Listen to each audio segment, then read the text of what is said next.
What are some of the other things that aren't covered under the funds that have been set up, or so insurance? many things that you wouldn't even think about.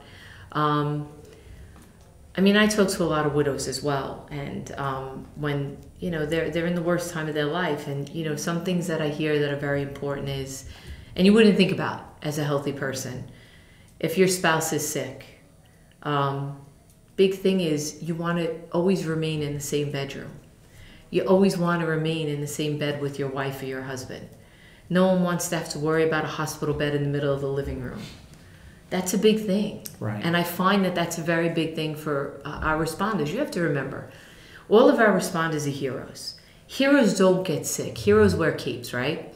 So when you're sick, what do? You call us and we come. So we're never in the mindset, even when we're sick, that we're sick. Right. Our immediate response is, I don't get sick because I help the sick. So it's very hard that when you're sick and you're dying and you're going to die, and I've been there with my brothers when they do die, and their wives and their children, and they can't be in their bedroom. Why?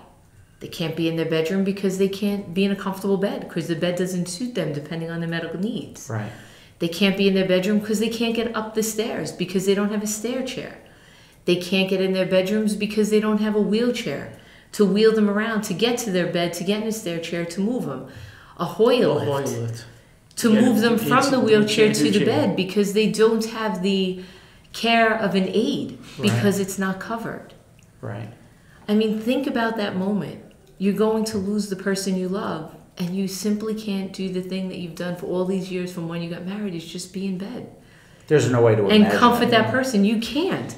And I'll be honest with you, I never thought about it until I was in these situations. I never thought about the fact of not being able to take my children to see the Christmas tree in Manhattan because I can't push a wheelchair and strollers. Mm-hmm. You don't think about that. This is what I mean about the never forget. A chairlift. So now they can't even be upstairs anymore. So now you have to redesign your house so you could move a living room, and you don't have a playroom, or so your loved one, our heroes, our members that they said they would never forget, has a place to be and die in dignity with the proper medical care. Right. It's real. We lost 165 members this year. And Sal and I have spent a lot of time with these members. When they died, they've died in front of us. And it was my honor to be there. And it was Sal's honor to be there with them. And we talked to all the families. But it's a reality. And a lot of people don't get it. A car. How about a car? A big thing for us was Ray's scooter. I would have needed a certain van. You would have to... With a hitch, a lift. Right. And then look what they figured out. They found this amazing scooter that comes apart and folds, and I could put it in the trunk of any car. There's nowhere Sal can't go now. Why? Because of Ray. Are there and other his funds, organization. Are there other funds being set up to cover and bridge some? I know the foundation that we're here talking about today, the Ray Pfeifer Foundation, is raising money to help cover some of that. But correct. There's so many medical costs. There's so many expenses. Huge. Are there new funds being set up? Is there money tied up in litigation? Is that we can't get our hands on? What seems to be the problem in Washington that these people can't be cared for? I don't know that. I don't know the correct answer to that, actually. I know that Ray himself walked the halls of the Capitol with every funeral he went to with that prayer card in his pocket. Our government officials are giving us business cards. Ray was handing back a prayer card of a funeral he went to. Those were his cards. And he walked those halls to fight for the benefits from the VCF program. that help our members. They're helped. They keep these members in their homes. They get the medical treatment that our brothers and sisters need to keep them alive, to keep them going every day. I pray to God that funding, that's a death sentence. Should we ever lose the VCF or any federal programs like that, that's a death sentence for every person that's sick from the WTC.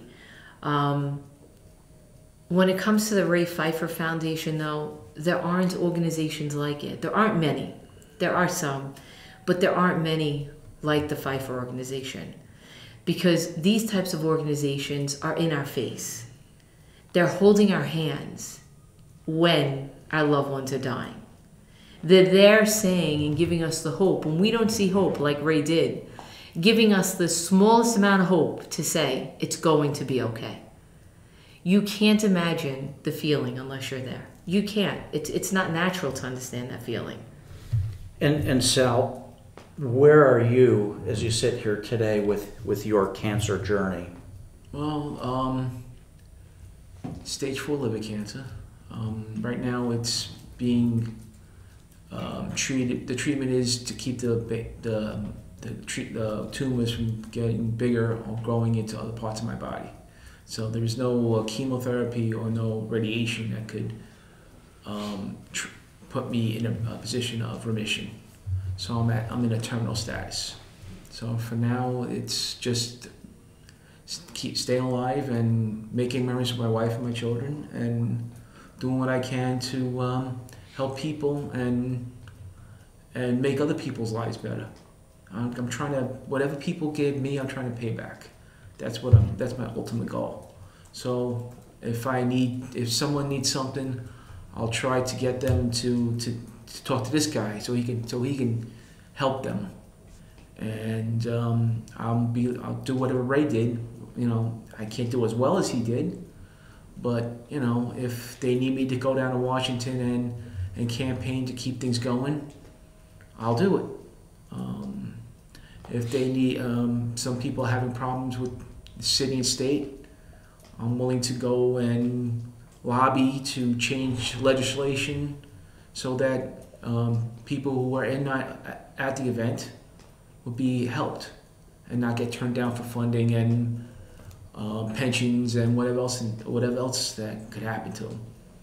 It's a fight that goes on every day. It doesn't stop. And hopefully no one forgets us. We're still here. Are we making progress? It's a slow progress. At times. It's slow. I could tell you a specific situation of a lieutenant that we lost last year. He was at home in hospice, and they would only give his wife 4 hours a day of care. That's what they would pay for. That's it. What do you do with the other 20? What does she do? They didn't have children. She left her job. But she had to quit her job and give up her life, which I know she has no regrets. And I know she would have done it 20 times over. But you're talking about our World Trade Center heroes that saw the most horrific things in the world that you can imagine. That they sacrificed themselves to just bring someone home, or something of someone home. Not even someone, a part of someone home, to give that family some peace. And now 18 years later, or 17 years later, they're dying. And the only thing that medical insurance will offer a dying hero is 4 hours of care. What happens to the other 20? Right. What does he do? So it's things like that and the stories we hear, which is why you have organizations like the Pfeifer Foundation, which thank God, because without organizations such as theirs, and there's some others that we know, we would be lost. That's just another example. 165 died this year, 165 people. One thing, I had this conversation with Ray, and it was in the World Trade Center Memorial, and it was the last time we saw him. And I said to him, you know what gets me annoyed, Ray? When I talk to people, they say, you know, we lost 343 firefighters, and that is true. We lost 343 heroes. We lost a lot of civil servants that day, on top of the civilians that died, and didn't know they were going to die when they went to work that day. Right. And they give you these numbers of the thousands we lost, but I feel that that number is not true. And the reason why I feel that is I think that every person that went to work that day died. I just know my husband got another 17 years. I know when Ray went to do his work that day, on September 11th of 2001, and he worked until May in 2002, I believe Ray sacrificed his life that day as well. I just know that Ray got an additional 16 years, and thank God he did, to make memories with his children that deserve him. Right. But now his wife and his children need to go on without them, as well as the other 165 members. I know that everybody that went to work that day, it's not if they're going to die, it's when. And what we have to remember is that we can't lose focus on those people. There's a lot of children, there's a lot of wives, there's a lot of husbands that will be affected in the upcoming years. And we need to support them, whether it's emotionally, whether it's financially, with medical, whatever they need. And we need not to forget them. We need to never forget their sacrifice. And Wendi, being somebody that has served as well, how is your health? My health is okay. I mean, I look at it this way. If my Sal's okay, I'm okay. If my children are okay, then I'm okay. If my phone's not ringing, that someone is dying, I'm okay. I'm not okay when it's knocking at my door again. That's when I'm not okay. Because I need to be strong for Sal, and I need to be strong for my friends, and I need to be strong for my children. That's what makes it happen. That's what makes us keep going every day. So how can people that are watching this help? There's so many ways. I mean, to pick up the phone and to call. Listen, what can somebody do ways to get involved? Sure. There's so many ways to find foundations like the Pfeifer Foundation. With internet today, with social media capabilities, to just pick up and if you don't have the money, how could I help? Yeah, what could I do? They have a big golf outing coming up. I know not everybody could afford a ticket. I get it. I understand it. They also got the scared state. But come and help. Come and shake the hands of the people that are buying the tickets and saying, you know what, thank you for helping us. Yeah. Just show up. Sometimes be a face, be a voice, talk about it. They're still alive. They're still alive. Can I say one thing? Can we go off a second? Sure. Can I talk about Tim for a minute? Sure. Yeah. Can I mix that in? Yeah? Okay, so we could go back. So I have a good friend, and I always say he's one of the most interesting men, other than Ray. Let's face it. Now you're making me blush. No, let's face it. Not me. Yeah. Let's face it. I work in a man's world, right? And I meet a lot of interesting people in my life. I mean, from my patients to the people I work with and whatnot. But there's a couple of men on this job that intrigue me.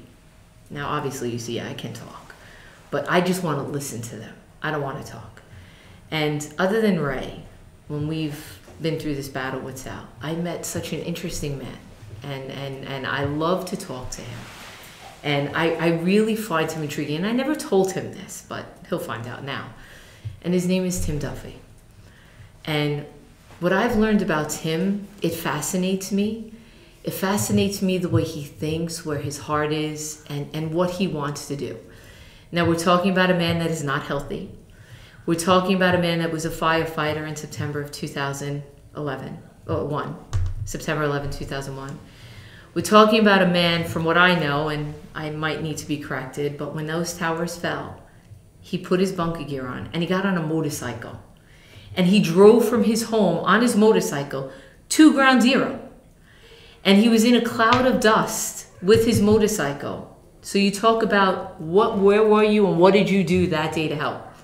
I mean, let's put this in perspective right now. He went there on a motorcycle and a bunker gear and was ready for work. With no protection, was ready for work. And he worked. He worked. He dug. Looking for his brothers. He dug. You don't find people like that in this world.